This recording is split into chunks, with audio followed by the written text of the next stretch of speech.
Un proverbe chaque jour, la sagesse pour toujours. Bonjour, c'est le pasteur Teddy. Je te souhaite la bienvenue sur le podcast Pro du Verbe. Je t'y invite à parcourir avec moi tout le livre des proverbes, un chapitre chaque jour, afin d'y puiser toute la sagesse et la richesse contenues dans la parole de Dieu. Puisses-tu optimiser ta vie de manière réfléchie, juste, droite et correcte avec le Seigneur. Je te souhaite une excellente écoute.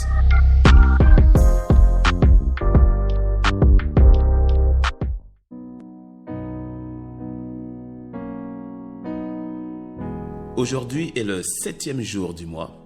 Alors lisons ensemble le 7e chapitre du livre des Proverbes.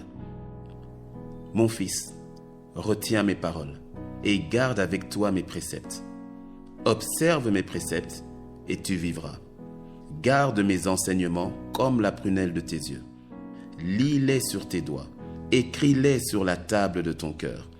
Dis à la sagesse, tu es ma sœur, et appelle l'intelligence ton amie, pour qu'elle te préserve de la femme étrangère, de l'étrangère qui emploie des paroles doucereuses.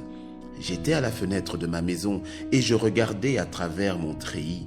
J'aperçus parmi les stupides et je remarquai parmi les jeunes gens un garçon dépourvu de sens. Il passait dans la rue, près de l'angle où se tenait une de ces étrangères. Il se dirigeait lentement du côté de sa demeure. C'était au crépuscule, pendant la soirée, au milieu de la nuit et de l'obscurité. Et voici, il fut abordé par une femme, ayant la mise d'une prostituée et la ruse dans le cœur.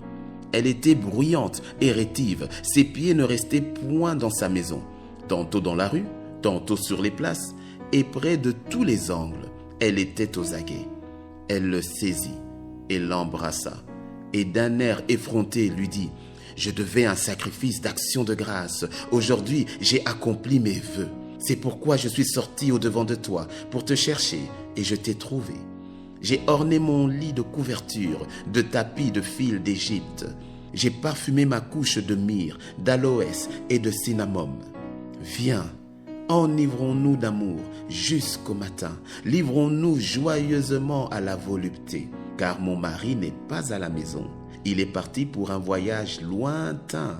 Il a pris avec lui le sac de l'argent. Il ne reviendra à la maison qu'à la nouvelle lune. » Elle le séduisit à force de paroles. Elle l'entraîna par ses lèvres doucereuses. Il se mit tout à coup à la suivre, comme le bœuf qui va à la boucherie, comme un fou qu'on lie pour le châtier, jusqu'à ce qu'une flèche lui perce le foie, comme l'oiseau qui se précipite dans le filet, sans savoir que c'est au prix de sa vie. Et maintenant, mes fils, écoutez-moi, et soyez attentifs aux paroles de ma bouche. Que ton cœur ne se détourne pas vers les voies d'une telle femme. Ne t'égare pas dans ses sentiers, car elle a fait tomber beaucoup de victimes, et ils sont nombreux, tous ceux qu'elle a tués.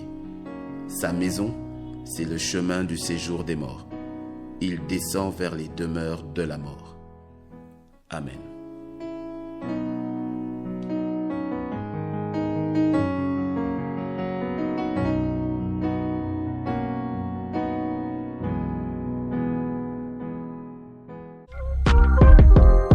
Je te remercie d'avoir suivi ce podcast et si tu as été béni, sois généreux et partage-le autour de toi.